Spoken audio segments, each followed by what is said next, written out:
वालेकुम सलाम वरहमतुल्लाहि वबरकातुहू। जिस प्रोग्राम का मैं हकम था उसका जो टॉपिक है कि education with values the need in this world, है ना। यानी तालीम के साथ इक़दार या नैतिकता, जिसको हम लोग अखलाक भी कह सकते हैं, मौजूदा दौर में पूरी दुनिया के लिए ज़रूरत है ना। तालीम तरबियत के बिना अधूरी है।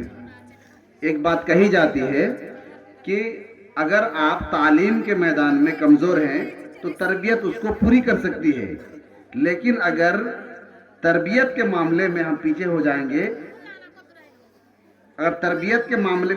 जाएंगे, तो तालीम उसको कभी भी पूरा नहीं कर सकती है। इसलिए तालीम के साथ साथ तरबियत बहुत ज़रूरी है।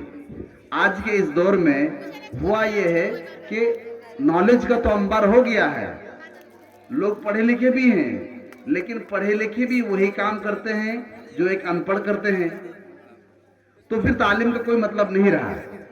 अच्छा, एजुकेशन का मानी बता भी रहे थे, तो तालीम जो है तरबियत के बिना अधूरी है।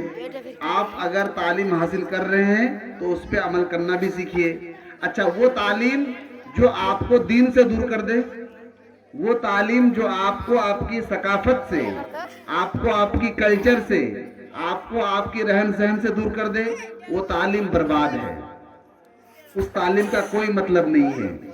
इसलिए ये शेर आप लोग सब जानते हैं कि अल्लाह से करे दूर तो तालीम भी फितना। इसका क्या मतलब है? यानी वो तालीम जो आपको अल्लाह से दूर कर दे। आप पढ़ लिख के डॉक्टर बन गए हैं, लेकिन आपको बोलने का तरीका नहीं मालूम, आपको ये नहीं पता कि खुदा कौन है। बच्चे प्रोग्राम पेश कर रहे थे कि अल्लाह क्या है, अल्लाह कौन है। आप इंजीनियर बन गए हैं, लेकिन आप ऐसा पुल बनाते हैं कि भाई गाड़ी धड़ाम से गिर जाती है, लाखों लोगों की जान चली जाती है, हजारों लोगों की। आप डॉक्टर बने हैं, लेकिन आप गलत तरीके से उसका ट्रीटमेंट करते हैं। आदमी मर गया है, उसको आप आईसीयू में भर्ती करके रखे हैं, है ना। आप टीचर हैं, लेकिन आप सिर्फ और सिर्फ बच्चों को पैसे के खातिर पढ़ाते हैं, तो ये तालीम बर्बाद है। इसलिए यह कि अल्लाह से करे दूर तो तालीम भी फितना, इमलाक भी, औलाद भी, जागीर भी फितना। आपके पास धन है, दौलत है, तालीम है, उसको अगर सही तरीके से इस्तेमाल करेंगे तो ये आपके लिए बहुत अच्छी बात है।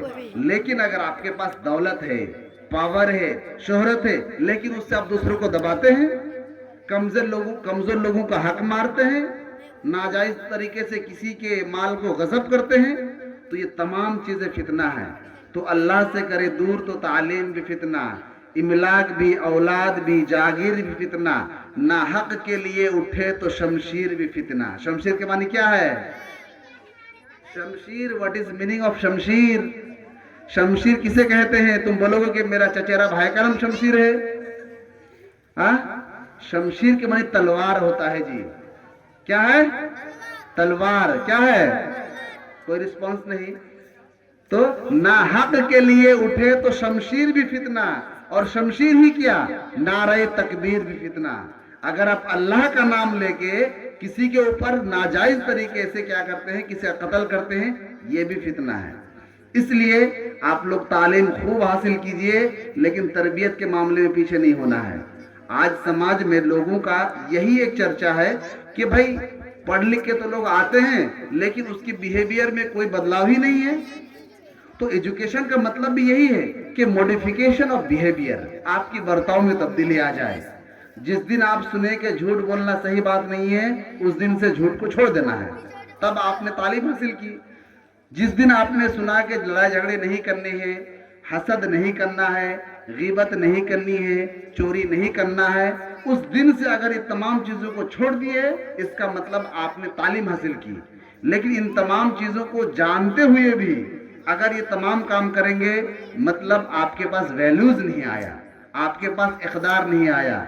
तो इक़दार के मामले में हमको आगे होना है।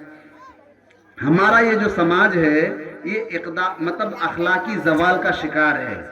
बड़ों की इज्जत नहीं होती है, तो छोटों से प्यार भी नहीं होता है। नशा आम है, गाली गलूज है, लड़ाई झगड़े हैं, फितने हैं, कितनी सारी बुराइयां हैं, लेकिन पढ़े लिखे लोग भी मौजूद हैं, है ना। इसलिए मेरे प्यारे बच्चों, آپ لوگ تعلیم کے ساتھ ساتھ تربیت بھی حاصل کیجئے اور خوب محنت کیجئے، اساتذہ کی بات کو مانیے، گھر میں پڑھنے بیٹھیے اور میرا اسکول بھی آ جائیے آپ لوگ، ہے نا؟ پروگریسو پبلک اسکول کو آپ لوگ بہت زیادہ پروگریسو کر دیے ہیں اور ہم لوگوں کو کیا کر دیے ہیں؟ تو تھوڑا سا ہم لوگ کا بھی ہیلپ کیجئے، ٹھیک ہے؟ ان تمام باتوں کے ساتھ میں اپنی بات کو ختم کرتا ہوں. بہت بہت شکریہ.